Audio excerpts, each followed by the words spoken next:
자, 우리가 붙잡을 언약의 말씀의 제목은 설 연휴를 응답의 기회로라는 제목입니다. 여러분들, 우리 민족 최대의 명절이 설이라고 하는데 이 설이 언제부터 시작된 것 같습니까? 적어도 한 2000년 이상 됐더라고요. 정확한 기원은 알 수가 없는데, 자, 옛날부터 설날을 시작으로 했던 행사들이 있어요. 연시제라는 게 뭐냐면 새해를 시작하는 제사입니다. 동네에서 많이 하던 그 윷놀이, 집에서도 많이 하죠. 윷놀이는 뭐냐면은 한 해에 사주팔자를 점치는 놀이가 윷놀이예요. 우리가 좀 생각을 많이 해야 됩니다. 또 토정비결 보거든요. 이거는 한 해의 운명을 점치는 그런 점술 행위가 토정비결입니다. 자, 이런 행사들이 가정마다, 동네마다, 전국 방방곳곳에서 설 연휴 때 이제 진행이 됐어요. 그리고 정월 초하루를 설날이라고 하잖아요. 정월이란 말은 음력으로 1월을 정월이라 그래요. 음력 초하루, 그러니까 1월 1일이 바로 설날이거든요. 이 정월 초하루에서 15일이 지나면 뭐죠? 정월 대보름이라 그래요. 이 정월 대보름에는 이제 설날하고 연결되어 있는 거예요. 동신제를 지냅니다. 동신제가 뭐냐면은 마을을 지켜주는 귀신을 향한 제사예요. 자, 그리고 또 밤에는 대보름달, 이제 아주 큰 달이잖아요. 큰 달을 보면서 한 해를 또 점을 쳤습니다. 이렇게 한 달 내내 1월 달은요, 음력 1월 달은 한 달 내내 귀신들을 달래는 행사를 했어요. 자, 지금은 이런 중에 이제 시골에 가야지만 볼 수 있는 행사들이 이제 있고 대부분 많이 줄었는데 아직까지도 굳건하게 버티고 있는 게 있어요. 그게 바로 차례라고 하는 설 제사입니다. 차례라는 게 뭐냐면은 불교 시대였던 그 고려 시대, 불교 국가였던 고려 시대 때는 술 대신에 차를 올렸어요. 제사상에다가. 그래서 차례라는 말이 나온 겁니다. 설 제사, 추석 제사를 차례라고 하거든요. 자, 이런 이유 때문에 저는 그러는 거예요. 설 연휴 절대 저는 기쁘지가 않아요. 왜냐? 대한민국 국민이 완전히 사단 충만, 귀신 충만하는 때이기 때문에 그래요. 설 연휴가 없었으면 좋겠어. 추석 연휴도 그렇고. 예. 근데 이것도 있어야 되겠더라고요. 이유는 제가 결론 부분에 좀 말씀을 드리겠습니다.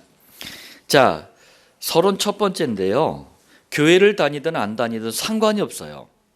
대한민국 국민 70에서 80% 정도가 직접 간접으로 설날 제사와 연결이 돼 있습니다. 통계를 보면은요, 설날에 150만 명 무당이 제사를 지냅니다. 대한민국 인구 절반을 불교가 잡고 있어요. 불교에서도 제사를 지냅니다. 인구 절반이. 그리고 대한민국에서만요 600만 명 이상이 천주교 신도예요. 천주교는 뭐든지 다 받아줍니다. 그래서 처음에 뭐 안 하다가 아예 이제는 성당에서 설날 때 단체로 또 제사를 지냅니다. 이쯤 되면은 제가 그랬잖아요. 대한민국은 완전히 설날을 기점으로 사단 충만, 귀신 충만한 거예요. 여러분들, 제사는 누가 뭐래도 죽은 조상이나 부모를 가장해서 찾아오는 마귀와 그 졸개, 귀신들을 경배하는 우상숭배 행위라는 사실을 명심하시길 바랍니다. 이런 걸 모르고 자꾸 귀신이 역사하는 제사를 지내니까 자손들에게까지 문제가 생기는 거예요. 두 번째입니다. 그런데 진짜 문제가 있어요. 교회들이 이런 제사와 자꾸 타협을 하는 거예요. 일부 신학자들이 또 목사들이 그 억지로 만들어낸 게 뭐냐면 추모 예배예요. 여러분들, 추모라는 한자가 무슨 뜻인 줄 아세요? 죽은 조상들, 부모들을, 죽은 사람들을 자꾸 생각하는 거야. 자꾸 막 기억해내는 거야. 그걸 추모라 그래요. 그걸 예배로 지금 하고 있다니까요. 성경 어디에도, 정통신학 어디에도 근거가 없다니까요. 억지로 만들어낸 거예요. 그런데 이게 요즘은 어떻게 돼 있습니까? 일반화가 돼 있어. 뭐 자연스러워. 예배는 죽은 자들을 위한 게 아닙니다. 살아계신 하나님께만 하나님의 자녀가 드리는 게 예배예요. 뭐 아예 그냥 교회 강당 곳곳마다 뭐 제사 때문에 자꾸 뭐 싸우고 화목하지 않으면은 가족전도 그거 언제 하냐. 그러니까 적당하게 제사도 막 도우면서 열심히 참여해라. 교회 강단에서 이따위 소리를 한다니까요. 이렇게 가르치니까 지금 제사가, 이 추모 예배가 일반화돼 버렸다니까요. 얼핏 들으면 또 그럴듯해. 싸우면은, 제사 때문에 싸우면 어떻게 가족전도 하냐, 그럴듯하게 들린다니까.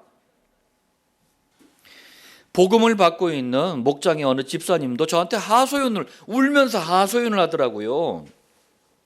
성경과 저에게 이제 말씀을 딱 들으니까 제사 이거 끊어야 되겠어.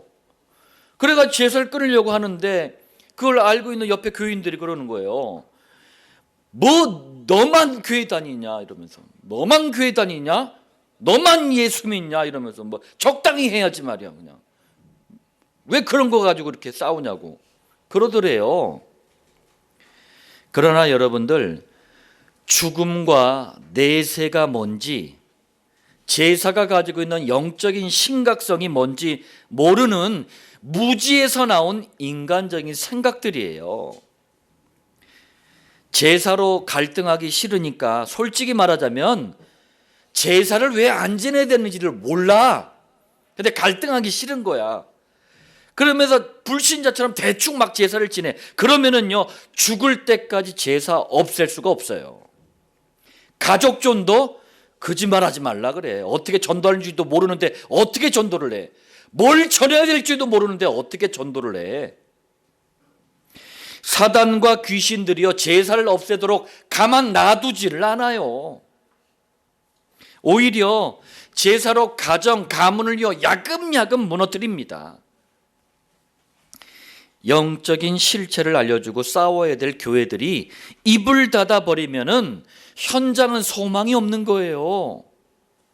이러니 흑암이 자꾸 현장을 덮잖아요. 그럼 그 시대는 고통 속으로 들어가는 겁니다. 뉴스에 한 번은, 설 연휴 때 뉴스에 이런 뉴스가 나왔어요. 어머니 댁에 아들이 이제 놀러 왔는데 윗집에서 자꾸 너무 시끄럽게, 층간소음 있잖아요. 아파트는 막 시끄럽게 하더래요. 그래서 한번 처음에 가서는 얘기했대요. 조용히 좀 해달라고. 또 막 시끄럽게 하더래요. 칼 들고 가가지고 사람을 살해를 해버렸어. 근데 그렇게만 나왔는데 나중에 제가 신문 기사를 보니까 자세하게 내용이 나와 있더라고요. 설 연휴 때 왜 어머니 집에 왔느냐? 제사 지내러. 제사 지내러 왔다가 칼부림 사건이 난 거예요. 부모나 조상이 귀신 돼서 찾아와서 돌본다며. 제사 지내면 살인사건 나는 겁니까? 이런 제사가 뭔지를 모르는 거예요. 교회가 여기에 대해서 잠잠하면 안 된다는 거예요. 그래서 설 연휴는 이렇게 저렇게 보나 참 저에게는 정말 애통한 마음이 있어요. 자, 본론 첫 번째입니다. 영적으로도 너무나 위험한 것이 불신자들이 지내는 제사입니다. 뿐만 아니라 가정과 가문, 후대가 망하는 지름길도 제사예요. 가정, 가문, 후대 망치고 싶으세요? 제사 지내세요. 자, 첫 번째입니다. 원래 여러분들 꼭 아시길 바랍니다. 제사는 그리스도께서 오시지 않았던 구약 시대에 하나님께 드리던 예배가 제사였어요. 원래 우리는 하나님께 예배드리는 존재예요. 인간 자체가 그래요. 다시 말하자면 원죄, 사단, 지옥 문제, 이거 누구도 해결할 수 없잖아요. 그래서 그리스도께서 장차 오셔서 피 흘려 죽으시는 희생이 아니면 해결이 안 된다라는 복음을 설명하기 위해서 짐승을 잡아가지고 피 흘리는 제사를 드린 거예요. 이것이 구약시대 예배였습니다. 두 번째입니다. 그러나 하나님을 모르는 불신자들, 이 하나님을 향해 드렸던 제사를 흉내를 낸 거예요. 그래가지고 죽은 조상이나 부모에 대한 제사로, 지금 불신자들이 지는 제사로 바꿔버린 거예요. 이게 순서가 그래요. 다시 말하자면 하나님의 말씀인 성경과 아무 상관없는 죽음에 대한 틀린 이해, 그리고 내세에 대한 잘못된 지식, 또 여기에다가 사단의 역사가 이게 짬뽕이 돼서 만들어낸 작품이 죽은 조상이나 부모에 대한 제사입니다. 특히 설날은 전통이란 이름으로 효도라는 명분을 가지고 전 국민의 70%, 80% 이상이 차례라는 제사를 통해서 사단과 그 졸개 귀신들에게 잡히는 명절이 바로 설날이에요. 요즘은 참 너무 안타까운 게 초등학교 교과서에도 나와요. 제사 지내는 법이. 뭐 방송에서도 설날 추석 때 차례 지내는 방법, 제사 지내는 방법이 나오더라고요. 세 번째입니다. 제사를 전통문화 정도로, 뭐 죽은 조상이나 부모에 대한 효도 정도로 생각하면 단순하게 보일 수도 있어요. 그런데 이 제사 때문에 오는 저주와 재앙은 너무나 심각하다는 사실을 여러분들이 꼭 기억하시길 바랍니다. 성경에 분명하게 여러 번 반복해서 기록을 했는데도 혹시 제사에 대해서 얘기하면 마음 상하셔서 교인이 떠나가실까 봐 교회 강단에서 요즘은 제사 얘기 꺼내지도 않아. 간혹 말해도 적당하게 타협하라고만 얘기해. 이게 목사들이 저지르고 있는 죄예요, 죄. 여러분들 뭐가 죄입니까? 망하는 줄 알면서도 망하는 그 길에 그냥 방치해 두는 게 죄 아닙니까? 그게 도대체 뭐가 죄입니까? 너무나 죄질이 나쁜 거야, 이거는. 왜 제가 이렇게 얘기합니까? 고린도전서 10장 20절, 무릇 이방인이 제사하는 것은 귀신에게 하는 것이요. 이게 사단 마귀 졸개 귀신을 얘기하는 거예요. 하나님께 제사하는 것이 아니니 나는 너희가 귀신과 교제하는 자가 되기를 원하지 아니하노라. 아무리 그럴듯한 이유나 핑계를 대도 불신자가 지내는 제사는요, 죽은 조상이나 부모를 가장에서 찾아오는 마귀와 그 졸개 귀신을 섬기는 행위예요. 행위. 마귀나 귀신은 인간에게 절대로 행복이나 평안을 주지 않습니다. 그러므로 마귀를 섬기는 제사는요, 가정과 가문 후대까지 망치는 저주와 재앙을 끊임없이 불러들이는 원인이 되는 거예요. 우리 배 집사님이 살다 오셨던 그 베트남, 여러분들 베트남의 역사를 좀 들여다보세요. 참 불쌍한 민족이에요. 또 같은 민족끼리 사상 때문에 또 전쟁까지 벌렸잖아요. 거기 또 우리 대한민국 군인들도 가고 전 세계 군인들이 또 갔었잖아요. 예, 그 나라가 어떤 나라입니까? 집안마다 다 개인 사당이 있어요. 맨날 거기서 향 피우고 제사 지내. 또 우리처럼 설날 때도 또 드리는 또 제사가 있어요. 우리 그루터기들도 한번 영상으로 캠프 때 한번 본 적이 있잖아요. 여러분들, 우리에게 행복과 평안을 위해서 했던 그런 일들이 본인뿐만 아니라 후대들까지 저주와 재앙으로 몰고 간다니까요. 출애굽기 20장 4절 5절에 말씀합니다. 우상을 만들지 말고, 또 5절에 그것들에게 절하지 말며 그것들을 섬기지 말라. 왜요? 죄를 갚되, 이건 죄예요, 죄. 우상 숭배는 죄라니까요. 아버지로부터 아들에게로 3, 4대까지 이르게 하거니 와. 이렇게 얘기하면, 아니 우상은 저기 불상이나 마리아 동상이나 그런 게 우상 아닙니까? 아니에요. 맞아요. 그것도 우상인데 그건 형상 우상이라 그래요. 우상은 다양한 종류가 있어요. 다양한 종류의 우상 중에 이 제사는 조상 숭배 우상이에요. 성경은 우상을 만들거나 절하거나 섬기면 3, 4대가 망한다고 경고하고 있잖아요. 제사는 가정과 가문 그리고 후대가 망하는 지름길입니다. 벗어나시길 바랍니다. 가정과 가문 속에 있다면 그것과 싸워서 없애버리시길 바랍니다. 방치할 문제가 아니에요. 본론 두 번째입니다. 제사에서 빠져나오려면 여러분들 이것부터 하셔야 돼요. 성경을 기준으로 내세가 뭐죠? 천국과 지옥을 내세라 그래요. 내세에 대한 이해를 가지고 있어야 돼요. 이걸 교회들이 잘 안 가르쳐줬어. 또 이상하게 엉뚱하게 진짜 이상하게 가르쳤어. 첫 번째입니다. 내세에 대한 성경적인 이해가 없기 때문에 내 의사와 상관없이 하나님을 대적하는 일들이 너무나 많았어요. 특히 이단들이요 내세를 가지고 막 시비를 걸어와. 천국이 어딨니? 성경에도 천국 없대. 지옥이 어딨니? 성경에 지옥이란 말도 없대. 어느 이단은요 이 지상에 왕국이 건설된대. 그래서 왕국회관이래 이름도. 나는 어디 짜장면집인 줄 알았어. 왕국회관이라 그래가지고. 예, 그래.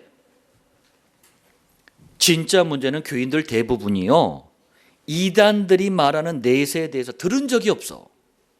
성경이 어떻게 내세에서 말씀하는지 들은 적이 없어. 그러니까 속기 쉬운 거예요. 죽음과 내세, 곧 천국과 지옥, 그리고 인간이 죽으면 어떻게 되는지 이런 부분에 대해서 확실하게 듣지를 못했어. 그래서 많은 교인들이요 교회를 다니면서도요 제사 이거에 대해서 미련을 버리지 못하는 거야. 왜? 5,000년 동안 제사 지내왔잖아요. 미련을 못 버려. 심지어는 제사에 대해서 교인들이 어떻게 생각하느냐, 그냥 효도인데 그냥 좀 하면 어때? 이래요. 내세에 대해 이해를 시켜야 될 책임이 누구에게 있는 줄 아십니까? 목사들에게 있어요. 주님의 종으로 부름을 받았다며 목사들에게, 저에게 책임이 있는 거예요. 그런데 자기들도 이렇게 뭔가 좀 확실하지 않은가 봐. 그래서 성경에도 없고 신학에도 없는 추모 예배를 만든 장본인들도 목사예요. 죽은 조상이나 부모가 어떻게 예배의 대상이 될 수가 있습니까? 예배의 대상은 죽은 부모가 아니라 살아계신 하나님 한 분뿐이세요. 저는 그래서 단언코 얘기합니다. 추모 예배는 기독교라는 이 외투를 걸친 기독교식의 제사일 뿐이에요. 반드시 없애야 합니다. 없는 걸 왜 자꾸 만들어내가지고 자꾸 제사에 빠지게 만들어. 두 번째입니다. 내세에 대한 성경적인 이해를 여러분들 갖는 시간 되시길 바랍니다. 자, 불신자는요 누구 한 사람도 예외가 없어요. 죽으면은 그 영이 즉시 음부로 갑니다. 지금도 신학자들이 싸우고 있는 건데, 교단마다 싸우고 있는 건데 2분설이 있고 3분설이 있어요. 이게 뭐냐면은 2분설, 인간은 영육으로만 돼 있다. 3분설, 인간은 영혼육으로 돼 있다. 이거 가지고 싸워. 근데 두 개 다 맞아. 왜냐하면 어떤 데 보면 영육만 얘기해, 어떤 데 보면 영혼육 다 얘기해. 뭐 그렇게 어려워. 있는 대로 이해하면 되는 거지. 이걸 또 나눠가지고 싸워. 중요한 거는요 성경이에요. 성경은 뭐라고 얘기합니까? 육은 죽음과 동시에 흙으로 돌아가요. 여러분들 우리 몸에 있는 이 육신의 성분이 나사 아시죠? 미국의 나사 미 우주 항공국에서 몸을 분해를 해봤더니 흙 성분하고 너무 똑같아. 그러니까 우리가 딱 죽으면 육신은 그래서 흙으로 빨리 돌아가는 거예요. 아담을 뭘로 만들었어요? 흙으로. 과학도 수천 년이 지나서 이제 증명을 해준 거예요. 그리고 혼은 뭐냐면 여러분들 생각하고 기억하고 그리고 어떤 감정, 상처 이런 것들이 다 혼에 관한 거예요. 이런 것도 어떻게 되냐? 흩어나 버려. 이 영은 천국과 지옥 가는 거예요. 이 영은 우리가 인식할 수가 없어요. 만질 수도 없고 느낄 수도 없어요. 우리 몸 안에 있다가 죽는 순간 빠져나가는 거예요. 자, 영이 불신자들은 음부로 갑니다. 구약 성경에 스월이란 단어가 이 히브리어예요. 히브리어 단어가 66번이나 나와요. 이게 음부예요. 스월, 이게 음부입니다. 시편 9편 17절에 악인들이 스월로 돌아가며, 이게 음부예요. 하나님을 잊어버린 모든 이방 나라들이 그리하리로다. 하나님을 만나지 못한 인생은 개인이든 민족이든 나라든 상관없이 싹 다 스월, 음부로 가는 거예요. 성경은 이 음부를 뭐라고 표현하느냐면 영원한 지옥에 가기 전에 고통을 당하면서 대기하는 장소처럼 말씀을 하셔요. 저도 성경에 있는 만큼만 말씀드리겠습니다. 자, 그러다가 예수님이 딱 이 땅에 다시 재림하시잖아요. 다시 오시잖아요. 그러면은 음부에 갇혀있던 불신자들이 만왕의 왕으로 오신 예수님의 그 심판대 앞에 딱 서게 됩니다. 그리고 심판을 받고 음부에 있던 영이 죽었던 몸, 원래 입고 있던 그 몸과 합해가지고 어디 가느냐? 지옥에 던져지는 거예요. 살아서 그리스도의 죽으심과 부활을 믿지 않았기 때문에 불신자들은요, 부활의 새로운 몸을 입을 수가 없어요. 그렇게 지옥 가는 거예요. 요한계시록 20장 14절 15절에 이것은 둘째 사망 곧 불못이라. 육신의 죽음이, 우리 몸이 죽는 게 첫째 사망이에요. 지옥은 둘째 사망입니다. 누구든지 생명책에 기록되지 못한 자는 불못에 던져지리라. 여기에서 지옥을 영원히 고통받는 불못이라는 게 뭐냐? 불구덩이에요. 불구덩이. 여기로 표현을 했어요. 자, 그리고 마태복음 25장 41절에 마귀와 그 사자들을 위하여 예비된 영원한 불에 들어가라. 지옥 불구덩이는요, 원래 마귀와 그 졸개들을 가두는 감옥이에요. 그리고 최후의 심판을 받는 장소가 지옥입니다. 이 지옥에 불신자들도 가는 거예요. 자, 이번엔 성도를 보겠습니다. 여러분들 어떻게 되느냐? 누구 한 사람도 여러분들 예외가 없어요. 우리는 싹 다 죽으면 그 영이 즉시 낙원으로 갑니다. 낙원. 누가복음 23장 42절 43절에 오늘 네가 나와 함께 낙원에 있으리라.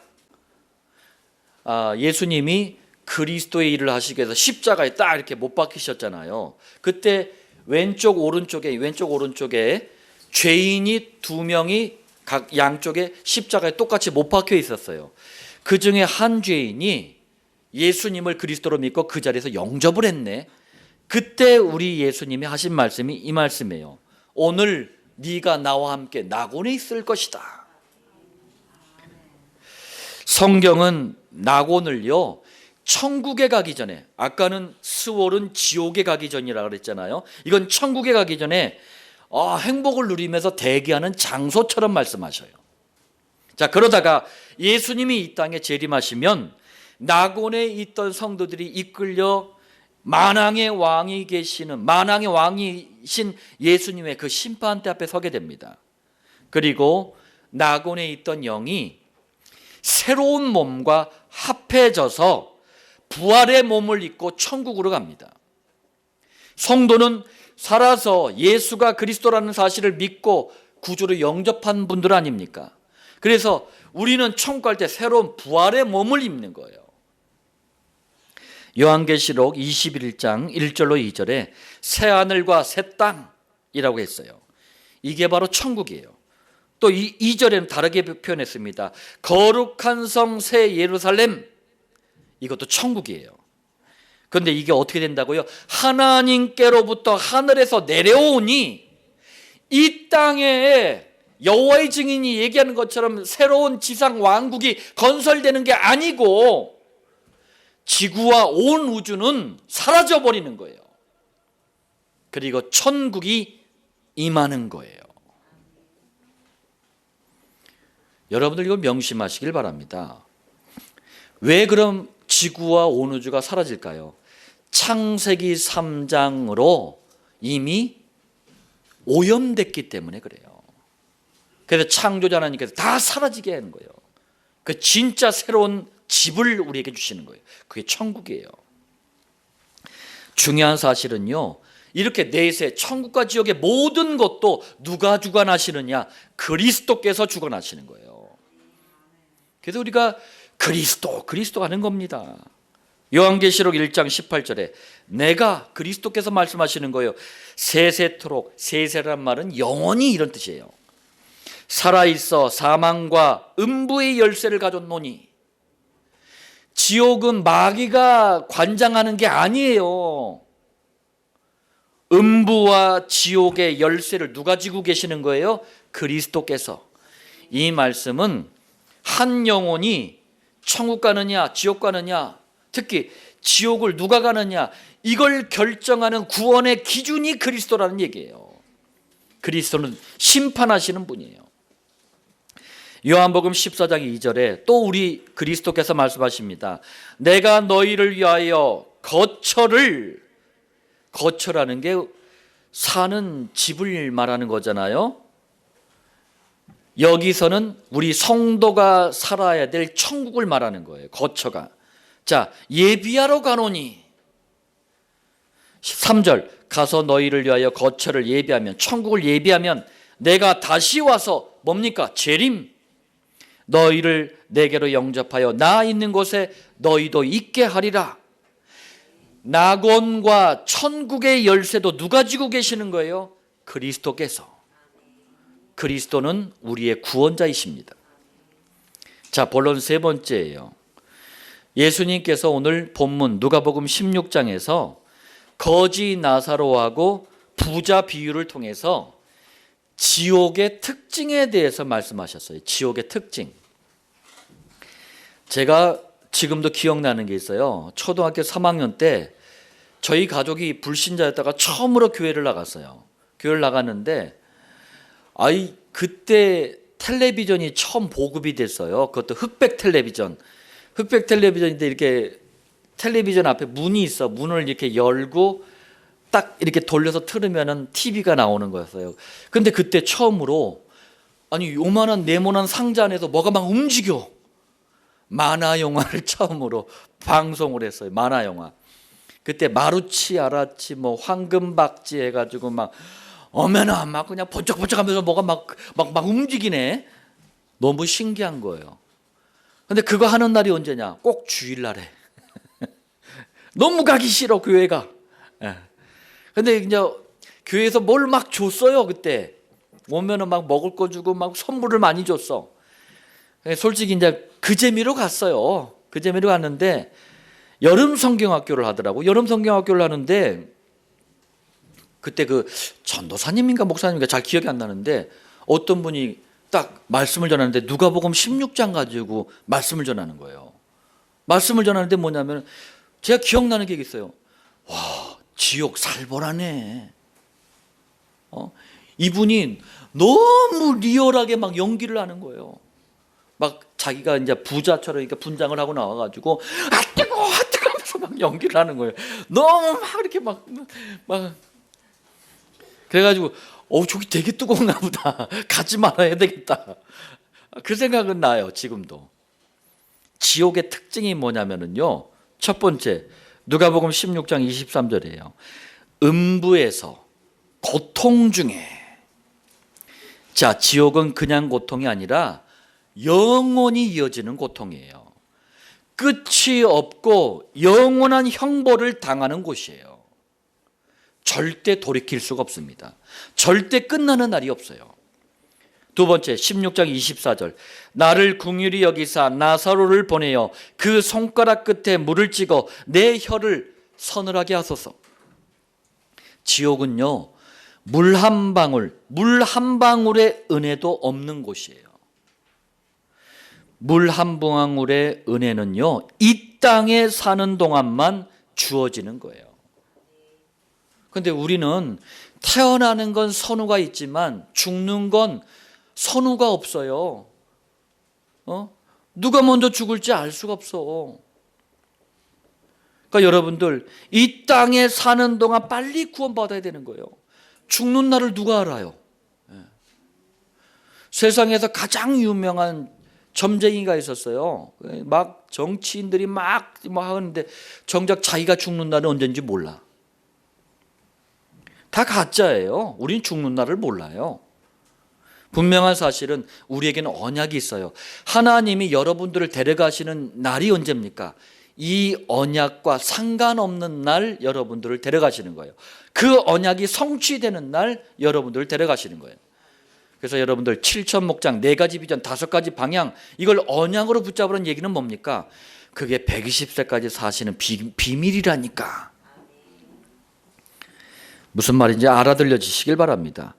자, 구원의 기회는 이 땅에 살아있는 동안만 주어집니다. 예수 믿고 죽어서 지옥 가잖아요. 모든 기회는 끝. 하나님께로부터는 모든 은혜도 끝. 자, 그러면서 뭐라고 합니까? 내가 이 불꽃 가운데서 괴로워하나이다. 물 한 방울의 은혜도 없는 대신 괴로움만 영원히 주어지는 거예요. 괴로움만. 세 번째입니다. 26절 너희와 우리 사이에 큰 구렁텅이가 놓여 있어 여기서 너희에게 건너가고자 하되 갈 수 없고 거기서 우리에게 건너올 수도 없게 하였느니라. 무슨 말씀이에요? 지옥은 한 번 가잖아요. 다시는 이 땅으로 못 돌아와요. 여러분들 전설의 고향 작작 보시길 바랍니다. 전설의 고향은 어떻게 해요? 딱 가면은 막 저승사자가 여기 옥황상제 앞에 딱 데려다 주고 그리고 나서 이제 옥황상제가 명부 딱 보다가 이름이 뭐야? 백모식이? 예? 잘못 왔네. 너 저기 강원도에 사는 백가 아니야? 저 서울에 사는데요? 그럼 이제 다시 돌려보래. 이런 게 아니라니까요. 그런 게 아니라니까. 한 번 가면은 다시는 돌아올 수가 없어요. 그리고 천국으로 여기 지옥이 너무 뜨겁네. 천국으로 좀 휴가 좀 갈 수 있을까? 못 가. 영원히 고통받는 그곳에 있어야 돼요. 그래서 로마 종교인 천주교가 만든 게 뭡니까? 연옥을 만든 거예요. 성경에도 없는. 연옥이 뭔지 아십니까? 이 땅에 사는 천주교 신도 하나가 열심히 지옥가에 있는 사람을 향해서 구제하고 봉사하고 헌금을 해. 그러면 지옥에 있던 그 사람이 천국과 지옥의 중간 장소 연옥으로 가. 또 이 땅에 있는 천주교 신도가 그 죽은 사람을 위해서 막 헌금을 해. 그러면 연옥에 있던 사람이 천국으로 가. 이게 천주교에서 만든 연옥교리예요. 천주교는 성경 비슷하게 말하면서 성경을 막는 흑암단체입니다. 자, 22절이에요. 거지가 죽어 천사들에게 받들려 아브라함의 품에 들어가고 부자도 죽어 장사되매. 여러분들 이런 고통받는 지옥에 가지 않을 수 있는 기회는 구원의 기회는 이 땅에서만 존재합니다. 죽으면 기회는 영원히 사라지는 거예요. 부자에게 이 기회가 사라지는 순간이 뭐예요? 바로 죽음이었어요. 죽으면 뭐 아무것도 없고만 다 끝나는 거지? 아닙니다. 예수 믿지 않고 죽은 사람에게 요만큼이라도 좋은 게 있질 않아요. 반드시 뭐가 있느냐? 지옥이 기다리고 있어요. 기대를 버리시길 바랍니다. 제가 불신자 때 지냈던 제사 중에 하나가 이런 게 있었어요. 사람이 딱 죽잖아요. 그러면은 49일째 되는 날 49일째 되는 날 제사를 지내요. 이걸 사구제라 그래요. 불신자가 지내는 불교식의 제사예요. 이게 딱 죽으면 구천을 막 이렇게 떠돌다가 귀신이 구천을 떠돌다가 49일째 되는 날 정해진대. 이게 막 좋은데 갈지 아니면 다시 뭐 돼지나 뭐로 다시 태어날지 아니면은 뭐 나쁜 데 갈지가 정해진대. 그래서 그날 제사를 지내 가지고 이게 귀신들을 달래줘야지 좋은 데 간대. 아닙니다. 한 번 죽으면 기회는 영원히 사라집니다. 자, 결론입니다. 설 연휴를 응답의 기회로, 이게 오늘 말씀의 제목이에요. 이 제목은 설 연휴를 통해서 지옥 운명에 잡혀 있는 불신자들을 건져내는 최고의 기회로 만들어라 라는 뜻입니다. 그렇다면 여러분들, 설 연휴를 응답의 기회로, 구원의 기회로 만들 수 있도록 세 가지만 작은 실천을 한번 해보세요. 이건 작은 실천이야.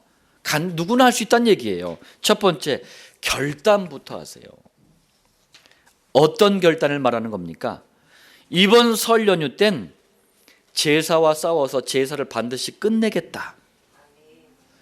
여러분들, 대강하다가 포기할 결단일지, 어려움이 오면 도망갈 결단인지, 끝까지 갈 결단인지 마귀도 알아요. 그래서 제가 요 결단이 안 선 사람에게는 그냥 하지 말라 그래. 시간표를 기다리라 그래. 복음에 근거한 확실한 결단을 하기를 바랍니다. 그래서 복음의 근거를 붙잡는 것이 어디예요? 그게 강단 말씀이에요. 두 번째입니다. 가정과 가문 복음화를 위해 정말 마음을 담고 기도하길 바랍니다. 특히 매일마다 정시 기도를 통해서 간절하게 기도하시길 바랍니다. 아까 제가 서론에 말씀드렸는데 저는 속으로 생각했어요. 아니, 하나님 참 너무하시다. 이 민족이 설날만 되면은 그냥 귀신 충만, 사단 충만한데 이거 설날 이거 왜 없애지 않을까? 가만히 생각해 보니까 저를 위해서라도 없어지면 안 돼. 저를 위해서. 왜? 저는 목사잖아요. 제사 지내러 저는 안 가잖아요. 또 그런 거하고 이제 거리가 있잖아요. 그러면은 언제 가족과 친척들을 만나겠어. 1년에 한 번, 두 번이라도 만나가지고 전도하라고 아직까지 설 추석을 안 없어진 것 같아. 예. 대한민국 5천만 국민이 추석과 설날 제사를 안 지내는 그날까지 뭐 TV 광고 같네. 예. 세 번째입니다. 가정과 가문 복음화는 어디서부터 시작해야 합니까? 여러분들 반드시 미리미리 강단 노트에 전도 대상자 명단을 기록하고 영적인 싸움부터 시작하세요. 가정과 가문, 우리 후대를 잡고 있는 우상, 종교, 미신, 제사, 그 배후의 역사는 사단과 귀신의 세력들, 그리스도이신 예수님의 이름 앞에 무너질지어다. 자, 그러면서 만나잖아요. 그럼 반드시 1대1로 대화를 하세요. 1대1로 대화하면서 복음 받을 사람을 찾아내세요. 1대 다수가 되면 싸움이 벌어져요. 논쟁이 돼버려요. 왜? 불신자들이 기독교를 개독교라 그래. 그래, TV에서는 악의적으로 이상한 목사들만 자꾸 방송을 해. 이상한 교회만 자꾸 방송을 해. 그러니 싸움밖에 더 나겠습니까? 1대1로 그 한 사람이 찾아지면 시작되는 게 목장이에요. 여러분들, 설 연휴를 반드시 응답의 기회로 맞이하는 여러분들의 가정, 가문, 후대들 되시길 예수님의 이름으로 축복합니다.